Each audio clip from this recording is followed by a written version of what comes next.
Hello my dear student, कैसे हैं आप सब बच्चों। आज हम क्लास 8 के भूगोल के लेसन 2 का तीसरा पार्ट देखेंगे। दूसरे पार्ट में हमने देखा था कि किस तरीके से जल की आवश्यकता होती है और फिर जल उपलब्धता की समस्या कैसे आती है और फिर हम किन किन विधियों से जल का संरक्षण कर सकते हैं।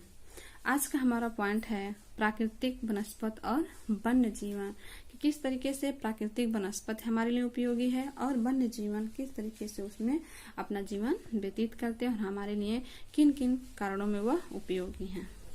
करा कि स्कूल के बच्चे हस्तशिल्प प्रदर्शनी में घूम रहे थे। प्रदर्शनी की वस्तुएं देश के भिन्न भिन्न भागों में एकत्रित की गई थी। मोना ने एक थैला हाथ में उठाया और उत्साह से कहा, यह एक सुंदर हैंड बैग है। अध्यापिका ने कहा, हाँ, यह एक जूट से बना है। क्या आप उन टोकरियों, दीप, छत्रों और कुर्सियों को देखते हैं? वे बेत और बांस की बनी हैं। भारत के पूर्वी और उत्तर पूर्वी आंध्र प्रदेशों में बांस प्रचुर मात्रा में पैदा किया जाता है। जैसी रेशमी स्टाफ देख करके उत्साहित थी। यह खूबसूरत स्टाफ देखो। अध्यापिका ने स्पष्ट किया कि रेशम कीटों से प्राप्त किया जाता है, जो शहतूत के पेड़ों पे पाले जाते हैं। बच्चे समझ गए कि पौधे हमें अनेक विभिन्न उत्पाद प्रदान करते हैं, जिनका उपयोग हम अपने जीवन में करते हैं। यानी कि कुछ पेड़ पौधे ऐसे होते हैं जो हमारे लिए बहुत ही उपयोगी वस्तुएं प्रदान करते हैं। प्राकृतिक वनस्पति और वन्य जीवन केवल स्थल मंडल, जल मंडल और वायुमंडल के बीच जुड़े एक सक्रिय क्षेत्र में ही पाए जाते हैं, जिसे हम जैवमंडल कहते हैं। जैवमंडल में सभी जीवित जातियां जीवित रहने के लिए एक दूसरे से परस्पर संबंधित और निर्भर रहते हैं। यानी कि जैवमंडल एक ऐसा स्थान है जहाँ पे जीवित रहने के लिए सभी जातियां एक दूसरे से मिले जुले रहते हैं, यानी कि एक दूसरे से परस्पर संबंधित रहते हैं। और इस जीवन आधारित तंत्र को परितंत्र कहते हैं। जहाँ पे सभी जीव जंतु एक दूसरे से संबंध बना के रहते हैं, उसको हम परितंत्र कहते हैं। वनस्पति और वन्य जीवन बहुमूल्य संसाधन हैं। पौधे हमें इमारती लकड़ी देते हैं, प्राणियों को आश्रय देते हैं। आश्रय मतलब कुछ पौधे ऐसे होते हैं जो पेड़ पौधे हैं जहाँ पे पक्षी निवास करते हैं, उसी को प्राणियों का आश्रय कहा गया है। ऑक्सीजन उत्पन्न करते हैं जिसमें हम सांस लेते हैं। फसलों को उगाने के लिए आवश्यक मृदा की सुरक्षा करते हैं। रक्षक मेखला के रूप में कार्य करते हैं। भूमिगत जल के संग्रहण में सहायता करते हैं। हमें फल, लैटेक्स, तारपीन का तेल, गोंद, औषधि पौधे और कागज प्रदान करते हैं, जो आपके अध्ययन के लिए अत्यधिक आवश्यक है। पौधों के असंख्य उपयोग हैं, उनमें आप कुछ और भी जोड़ सकते हैं। यानी कि हमारे पौधे का बहुत ही ज्यादा उपयोग किया जाता है औषधि के रूप में, खान पान के रूप में। यानी कि जितनी भी हमारी जरूरत की चीजें हैं वह किसी न किसी पौधे से, किसी न किसी पेड़ पौधे से ही बनता है। वन्य जीवन के अंतर्गत जंतु, पक्षी, कीट एवं जलीय जीव रूप में आते हैं। उनसे हमें दूध, मांस, खाल और ऊन प्राप्त होता है। कीट जैसे मधुमक्खी हमें शहद देती है, फूलों के परागण में मदद करती है और पारितंत्र में अपघटक के रूप में एक महत्वपूर्ण भूमिका निभाती है। चिड़िया अपने भोजन के कीटों पर निर्भर है और अपघटकों के रूप में कार्य करती है। गिद्ध मृत जीव जंतुओं को खाने के कारण एक अपमार्जक है, यानी कि वह प्रदूषण को साफ करता है और पर्यावरण का एक महत्वपूर्ण शोधक समझा जाता है। इसलिए प्राणी चाहे बड़े हो अथवा छोटे, सभी पारितंत्र के संतुलन को बनाए रखने के लिए अनिवार्य है। नेक्स्ट पॉइंट है प्राकृतिक वनस्पति का वितरण। कहा कि वनस्पति की वृद्धि मुख्य रूप से तापमान और आर्द्रता पर निर्भर करती है।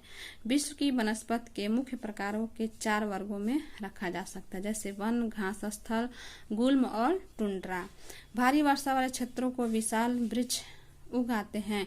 इस प्रकार वन प्रचुर जल आपूर्ति वाले क्षेत्रों में ही पाए जाते हैं। जैसे जैसे आर्द्रता कम होती है वैसे वैसे वृक्षों का आकार और उनकी सघनता कम हो जाती है और समान वर्षा वाले क्षेत्रों में छोटे आकार वाले वृक्ष और घास उगते हैं, जिससे विश्व के घास स्थलों का निर्माण होता है। कम वर्षा वाले शुष्क प्रदेशों में कटीली झाड़ियां और गुल्म उगते हैं और इस प्रकार के क्षेत्रों में पौधे की जड़ें गहरी होती हैं।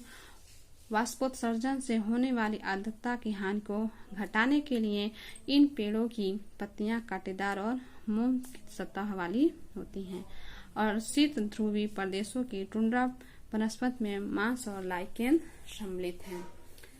करा के वनों की उनकी पत्तियां गिराने के आधार पर प्राय सदा रहित और पर्णपाती वन के रूप में वर्गीकृत किया जाता है। यानी कि दो रूप में, एक सदाबहार सहित वन और एक पर्णपाती वन। सदाहरित वन उन्हें कहते हैं जिनका वनों के वृक्ष वर्ष में किसी भी ऋतु में अपनी पत्तियां एक साथ नहीं गिराती हैं।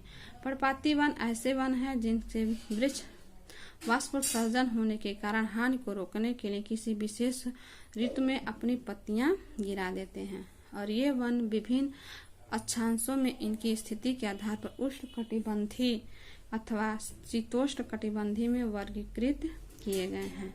आप पिछली कक्षा में विभिन्न प्रकारों के वन, उनके वितरण और उनसे संबंधित प्राणी जीवन के बारे में विस्तार से पढ़ चुके हैं।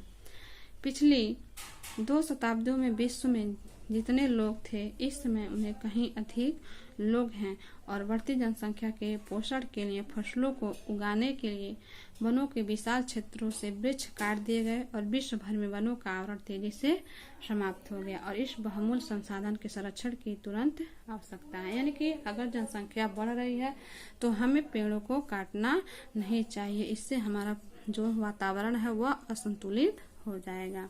नेक्स्ट पॉइंट है प्राकृतिक वनस्पति और वन्य जीवन का संरक्षण। करें कि वन हमारी संपदा है, यानी कि जिस तरीके से हमारे घर द्वार हमारी संपदा उसी तरीके से हमारा वन भी एक तरीके से हमारी संपदा, हमारी संपत्ति है। पौधे जंतुओं को आश्रय प्रदान करते हैं, यानी कि जो पौधे होते हैं उस पे कुछ जीव जंतु अपने घोंसले बना करके रहते हैं और साथ ही पारितंत्र को भी अनुरक्षित रखते हैं। जलवायु में परिवर्तन और मानव हस्तक्षेप के कारण पौधों और जंतुओं के प्राकृतिक आवास नष्ट हो सकते हैं। बहुत सी जातियां असुरक्षित अथवा संकटापन्न हैं और कुछ लुप्त होने के कगार पे हैं। यानी कि अगर हम वनों को नुकसान पहुंचाएंगे तो बहुत सारे नुकसान होंगे। कुछ पेड़ पौधे ऐसे हैं जिन पे जीव जंतु निवास करते हैं, उनका निवास स्थान हट जाएगा। कुछ जीव जंतु नष्ट हो जाएंगे, कुछ लुप्त हो जाएंगे और कुछ तो एकदम मर ही जाएंगे। वनोन्मूलन, मृदा अपरदन, निर्माण कार्य, दावानल और भूस्खलन में से कुछ मानव और प्राकृतिक कारक हैं जो मिल करके इन महत्वपूर्ण प्राकृतिक संसाधनों के लुप्त होने की प्रक्रिया को बढ़ावा देते हैं। और आज की मुख्य चिंताओं में से एक अनाधिकार शिकार करने की संख्या का बढ़ना है। यानी कि लोग अपनी इच्छा को, अपनी प्रसन्नता को बढ़ाने के लिए जानवरों का, बेजुबानों का शिकार कर रहे हैं, जिसमें बहुत ज्यादा बढ़ावा हो रहा है, जिससे कुछ खास प्रजातियों की संख्या में तेजी से कमी आई है। पशु खाल, चमड़ा, नाखून, दांत और पंखों के साथ साथ सिंहों को एकत्रीकरण करके गैर कानूनी व्यापार के लिए जंतुओं का अनाधिकार शिकार किया जा रहा है। और इनमें से कुछ जंतु चीता, शेर, हाथी, ब्लैक बक, मगरमच्छ, दरिया घोड़ा, हिम तेंदुआ, शुतुरमुर्ग और मोर हैं। इनका संरक्षण जागरूकता बढ़ा करके किया जा सकता है। फिर आता है राष्ट्रीय उद्यान, वन संरक्षण अभ्यारण्य, जैव मंडल निश्चय हमारी प्राकृतिक वनस्पति और वन्य जीवन की सुरक्षित रखने के लिए बनाए जाते हैं। सक्रिय घाटियों, झीलों और आर्द्र भूमि का संरक्षण मूल्यवान संसाधन नष्ट होने से बचाने के लिए आवश्यक है। यदि प्रजातियों की सापेक्ष संख्या को भंग न किया जाए तो पर्यावरण में संतुलन बना रहता है और विश्व के अनेक भागों में मनुष्य ने अपने क्रियाकलापों में अनेक प्रजातियों से प्राकृतिक आवासों में उथल पुथल कर दी है। अनेक पक्षियों और जीव जंतुओं के अंधाधुंध शिकार के कारण या तो वे विलुप्त हो गए हैं या विलुप्त होने के कगार पर हैं। प्रादेशिक और सामुदायिक स्तर पर जागरूकता कार्यक्रमों जैसे सामाजिक वानिकी वन महोत्सव को प्रोत्साहित करना चाहिए। स्कूल के बच्चों को पक्षी देखने, प्राकृतिक कैंपों में जाने के लिए प्रोत्साहित करना चाहिए ताकि वे विविध जातियों के निवास का अवलोकन कर सकें। और बहुत से देश पक्षियों और पशुओं को मारने और उनके व्यापार करने के विरुद्ध हैं। भारत में शेरों, चीतों, हिरणों, भारतीय सारंग और मोर को मारना अवैध माना गया है।